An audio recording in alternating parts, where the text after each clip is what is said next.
None of these brands exist without a 1, 2, 3, 4, or 5 year strategy in place, which means you have that continuity and that cohesion in your actual brand objectives. But then it's rare that accompanying that is a longer term sonic strategy for how that sound is going to tie it all together, grow, and elevate the larger strategy. Hello. Welcome to the Hear Me Out podcast, where we are discussing everything about sonic branding. We have worked with brands like Sky Bingo, Tesco. Name me another favourite one we've worked on, Luke. Robinson's, Lish Spirits. Oh, Netflix, here we go. I only said one. Calm down. Amazon. Calm down. Oh, put the brakes on, lad. Put the brakes on, lad. Collectively, they, all the brands we've worked with have a total of over $1 billion revenue we worked out recently, which is incredible to be part of their massive journeys. But also we've worked with some very humble and lovely brands as well, getting people onto the journey of sonic branding. Yep. Don't worry if you don't know what sonic branding is. Yeah. We'll discuss everything about it. If you're just starting out, we've got you. If you know something about it, we can help you expand.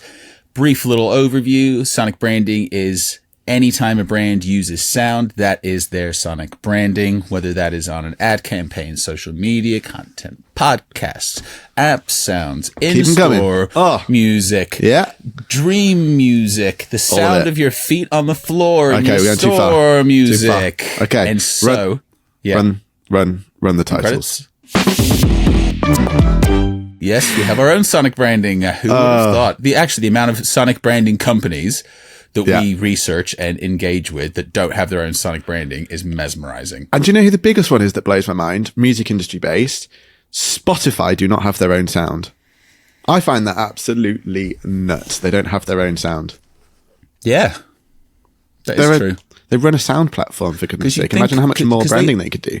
Well, they own so many podcasts as well that they've bought outright that you'd think, like with the Joe Rogan one or something, at the end of it, they'd at least have a little sonic logo that pops up with theirs. But again, like TikTok only recently had their own sonic branding done. Instagram don't, and they're huge videos. Obviously Twitter/X, probably not imperative for them because they're mainly text based. I dread to think what theirs would be. YouTube, God, that's petrifying. YouTube, it'd probably just be the sound of binary. And knowing Elon Musk, just be the interpretation of ones and zeros. Just then space noise. YouTube have it. YouTube's is pretty cool.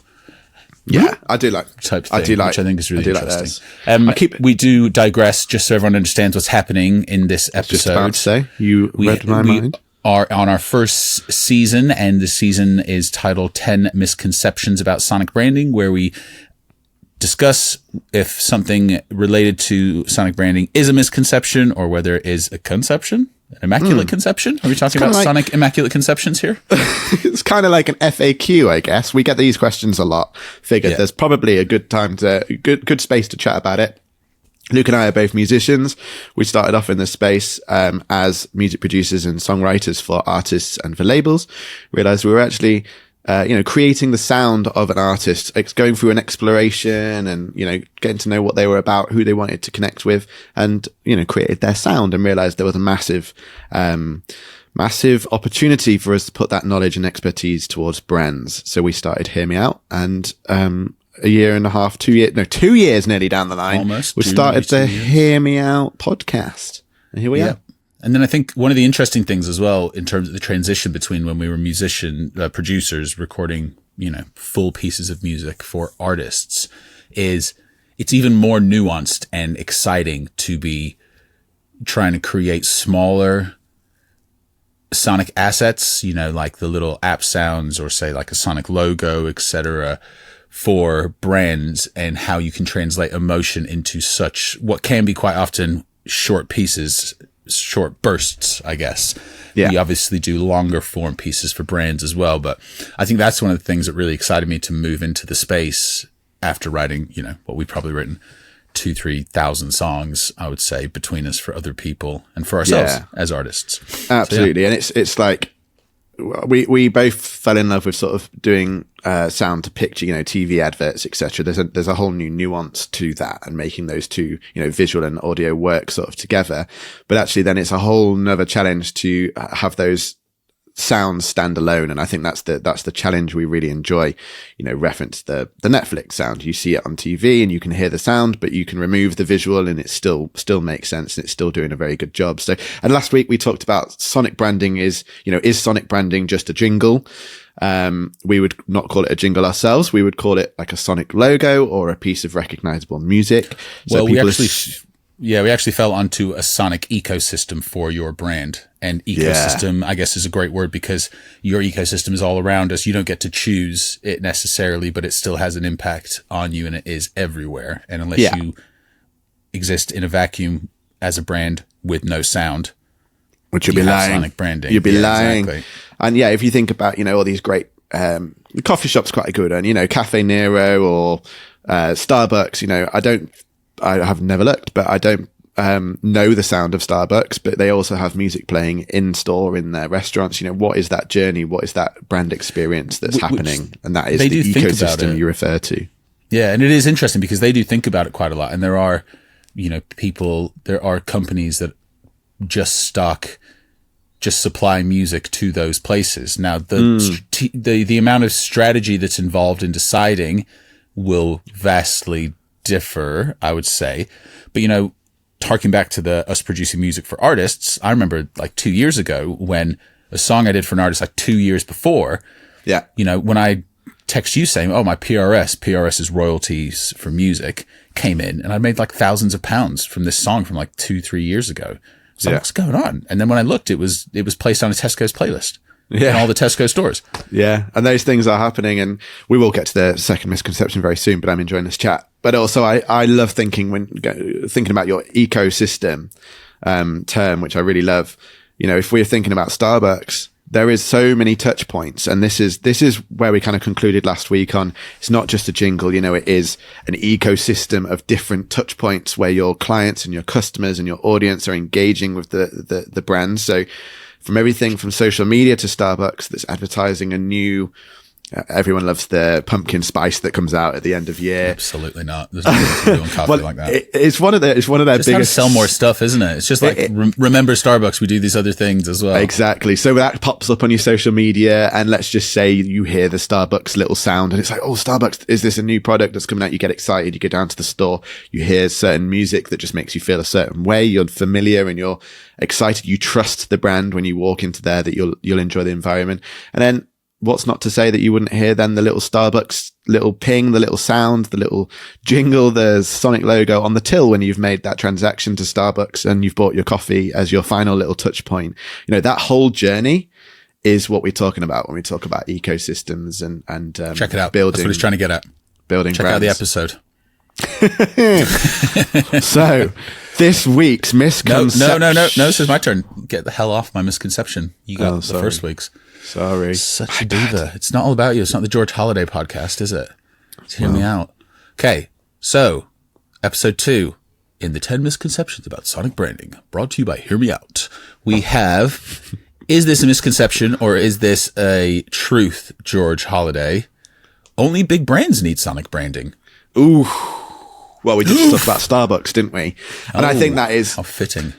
Do you know what? I think in the 2 years we've been doing this, I think it's easier to conclude that bigger brands can action it because they have the bigger budgets and they maybe have the bigger teams in place to actually roll this out into the world. But what I don't think isn't spoken about enough in the space is that smaller brands can still put a strategy into place, and you can build a strategy yourself and be aware of it. So we were talking about last week on the last podcast, if you took the last 10 posts you did on social media, could it be an album for your brand? Is there a post in there that just made no sense because it went completely... Put it on a playlist and listen to it track to track. Do you think it sounds like you? Yeah. And I think that's a really great way to listen to your brand, because not everybody is aware that your brand, your brand has a sound right now. Your brand has sonic branding right now. It's putting out a perception into the world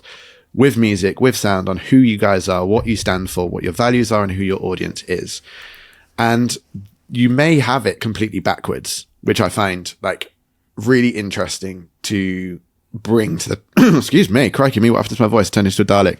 Bring to the table of smaller brands, because you might not realize you're turning people off in many ways. You know, you might not realize that you've put all these hours into these posts. You know, you may even be paying thousands of pounds a month for a marketing company to do these posts for you and maximize and optimize everything.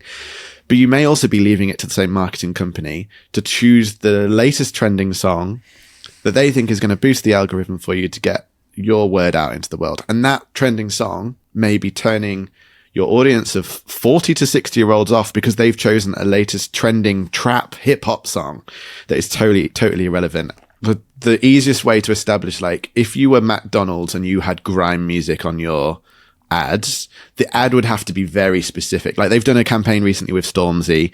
They're definitely targeting his audience, which is a younger audience. So that whole campaign makes sense for the music that they've chosen. Yeah, exactly. But also a wider picture, you know, what was the conversation, if any, around could that track be influencing, could it be turning off an audience at the same time it's turning on? Well, I think when it's specific, though, to a campaign, you know, because it's not get a bit of creative leniency. Yeah, I think so. Yeah, exactly. And it's still the youthful side, because I think that's the thing that we always need to be careful of when we're talking along this line is for songs to, what you're trying to do as a brand manager, senior brand manager, CMO, or whoever is going to be in charge, depending on your business side, is your brand wants to make customers feel a certain emotion. And that is what all of your marketing tools are trying to do. You're trying to get them into a certain emotion, make them feel a certain way.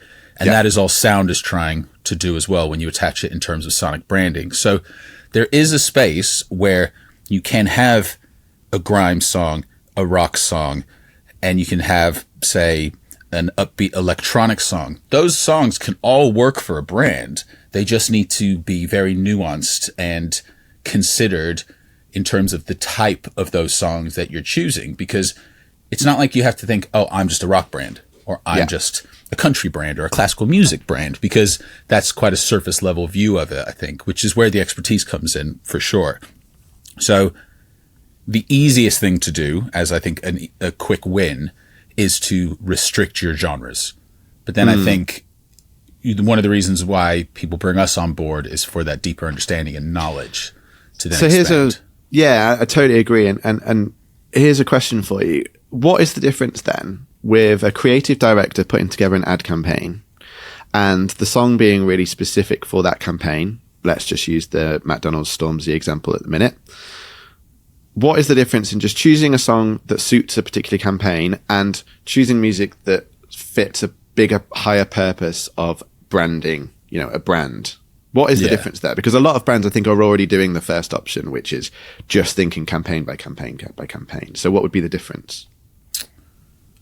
Again, the difference is, I think, understanding how that campaign is feeding into the bigger brand objective. Mm-hmm. And then because the campaigns shouldn't just be fractured. And it shouldn't just be like, oh, this is unrelated to that, is unrelated to that. It should all be driving everyone into the same emotional landscape in terms of making you feel something. Yeah. So I think as long as the music is considered in the same way, then you don't have the disconnect.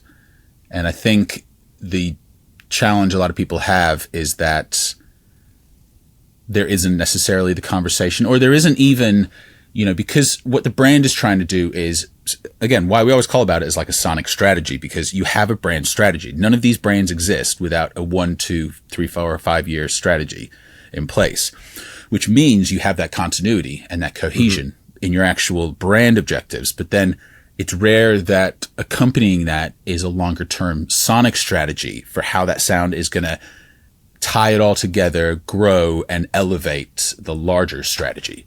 Yeah. Which is what we're always trying to speak to people about, because it's quite often an afterthought, which can be doing, it's not necessarily that it's doing harm, but it's not necessarily doing having as much impact as it can. And when you're spending hundreds of thousands, millions of pounds on agency creative and then ad spend, you know, if your music can get you 20%, if correct strategic use of music could increase that purchase intent by 20%, like if that's £1 million, 20% is 200 grand extra. Yeah. If you were to go to a music agency and give them 50 grand, you'd still be tripling your investment in the music agency in terms of what it gave you. Like, that's crazy. It is or crazy. You could lose that and you could be leaving 200 grand's worth of purchase intent on the table. Yeah, that is bonkers. That was some research by Veritonic, wasn't it? And sound out, you brought to my mind an easy way to like calculate when this is done well is Sound Out did some research, and they found that there was 12% increase in long-term revenue due to a stronger emotional connection and brand loyalty. So if you then think about your revenue and you can sort of do those calculations and think, hang on, is this a good ROI for me to invest my time into? That, like, there are some simple equations you can do. So then you start thinking about, like, as we did Sky Bingo and we did their whole strategy and sonic branding, they're pulling in like 225 million, I think it was in 2023, just revenue. So then you start applying some of those numbers, and then you start thinking about the investment from what they've invested into us and their own sonic strategy and sonic branding. Imagine 20% on that. It's 40 million. That's like 46 million or something like that. It's crazy. ridiculous. So you imagine, but then imagine getting it wrong. Imagine doing the other way. Like how much would you sacrifice in terms of that revenue? It could be more. It could be more than that 40 million. It's not just like an easy equation of like, you gain 40 million if you do this. Obviously, there's a lot more nuance than that. But I don't think it's also as simple as if you get it wrong, you'd lose 40 million. It could be way more. Could be a little bit less, but you're talking millions of getting it wrong. So it's worth that time. No, 100%. And I guess if anyone's confused with the kind of music they're using, et cetera, then just drop us an email, because we're always up for jumping on a free call and checking out how brands are actually using sound. So I'm just to say that the easiest thing for us to do with people is to sit and go through your channels with you on the call and just listen to some of the stuff that's going out there and hear like an alternative point of view with our mind. Because back to the misconception, I think, yes, there is a whole big like project you could do in terms of rebrands for people. But people are really forgetting about that everyday stuff that's happening right now for them and what that could mean for their whole brand. And also don't forget the employee side of this as well. Like if you have employees and a lot of them, they're going to be seeing your content that's going out. They'll be interacting through your videos, maybe internally, or, there's a vibe that you're giving out to even your employees on how your brand feels and how your brand, everyone responds well to music, right? Everyone responds to music in some kind of way emotionally. And in fact, it's a very easy way to paint a picture on what kind of brand you want to build. Well, massively. I was just checking if that was in one of our misconceptions, but it's not, because it was an interesting thing we were talking about the other day. Like, I'm not going to say it, but that whole, I can't remember the research paper, but it was discussing the power of sound in terms of reputation with future employees and attracting the right talent. And it's so overlooked, and it's something we even rarely discuss. But in terms of, everyone's always thinking about it or wants to think about it in terms of ROI for their actual spend. Whereas if you thought about having a clear, unique, consistent sonic strategy, attracting, let's say it's a 20% increase in purchase intent. Let's say it's a 20% increase in quality of applicants for jobs. And if you have that across a 10, 20, 100 person business, you're then adding, 2,000, 20,000% more insight, intellect, creativity into your business just from the sounds that you're using, which again, it sounds like it's a far-fetched concept, but anyone that's involved in a brand, CMO, senior brand manager, etc., they know that it's all cumulative. And I think that's the thing, that sound is such an easy one to disregard and get rid of because people don't necessarily understand it. And so I think to the misconception, was thinking this for future ones as well. We should start it with either each of us saying a yes or a no. So is sonic branding just for big brands? I would say no. And then the counter to that is, or not the counter, the explanation from me in terms of succinct response would be big brands have the luxury of being able to get straight into it, and they got the budget, etc. But as you've been alluding to earlier in this chat, if you are a smaller brand or building a brand, there are these things you can do in terms of just understanding how you can use music to speak to your ideal demographic. Yeah. And then you can be using on, let's just use social media because it's a great example of access. You can then be using existing songs that you already have the rights to use as part of your business, Instagram, to be starting that journey. Yeah. No, I think that's I think a great conclusion on your part. I was just thinking about something as you were talking, and I think it's quite an interesting one to throw in just as a thinking point, because it's very easy to think about sound and sonic strategies and sonic branding as being the only thing it will impact is like how many sales, how many customers you have, like your brand recall, etc. And yes, obviously those are the most what's the word? They're the results that sort of everyone's yearning for the most. They're the headlines. They're the most you take into a meeting with your marketing and say, we've boosted sales by this much because of this. I'm great. Exactly. But at the same time, and I'm thinking about any sized store, whether it's your big Tesco's or whether it's like, you know, a small independent store, the music that's going on in those places as well, the playlists that you're choosing or not choosing, and the attention letting someone else choose, letting someone else choose is, you know, affecting how long people stay in the stores. And there's a lot more this is a lot more like, I think, widely known, you know, that you know, music that happens in shops like slows your pace down and like keeps you in the store, keeps like a better environment for you to spend more money, etc., etc. But it's not often spoken about the employees in these places. So like Christmas comes round, and you've got 10 songs on your playlist that are just on repeat.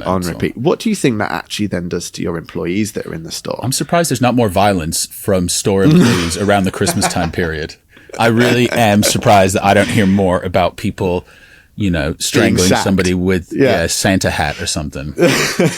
and I think that then will directly, and I'm sure there was something I was reading like around the Christmas period of like, pay attention to this, because if your employees are like dreading going in more because just subconsciously they're feeling a bit like, I feel like I'm living in like a Groundhog Day, innit? Groundhog Day.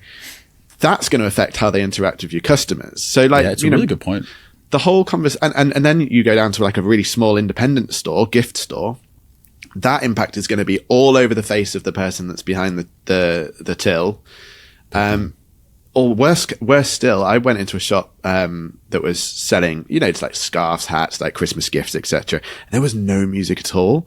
She was sat on her phone behind the till, looking like so miserable. I'm thinking, surely even just like a good playlist, even if it was just songs that she liked and it wasn't what the customer liked, at least it probably would have picked her mood up to have then at least kept us engaged in the shop. We were out. You like one by one snuck out and left because it was so awkward in there. Yeah. And I, you know, so even when we're not talking about sales specifically, it scares me how much money is left on the table, how much, you know, I hate the word culture, but, you know, like what is the feeling that goes with the brands in store as well that sound has an impact on? So getting it right isn't just about getting more sales and getting more customers. It's about a much bigger like ecosystem, you know, a bit bigger like cultural feeling around your brand. And that includes your employees as well. So I just wanted to add that in because it's a very interesting topic that, I'd love to hear more research on. If anybody out there has more numbers on this or has more information, then please do let us know. Like I always say, we do like to have these conversations, and it probably distracts us from our main goal as a company, but we just love it. And I think that awareness is really important. So cool. Number 2, misconception complete. Complete tick. Yeah. I'll read my little line that I've got. Many think it's exclusive to brands like McDonald's or Intel, but even small businesses can benefit from strategic sound. So I think we've covered everything that we needed to cover in that topic. I learned some more things. Thank you very much. Anytime, buddy. That's what I'm here for. Next week is going to be an interesting one because we kind of touched on it a couple of times. It involves trending sounds. So if you want to pop in for the next week, give us a little follow, give us a little message. Give us a little share. Connect with us over on LinkedIn. Give it a share. Give it a share would be lovely, wouldn't it? Give it a share. Send it to your mum. That's all we ask. If everyone listening to this podcast can send it to their mum, that would be great. That'd be perfect. There'll be at least 4 more mums listening, so that'd be great. Yeah. Anything else you want to add, Luke? Or is that all? Goodbye. Bye.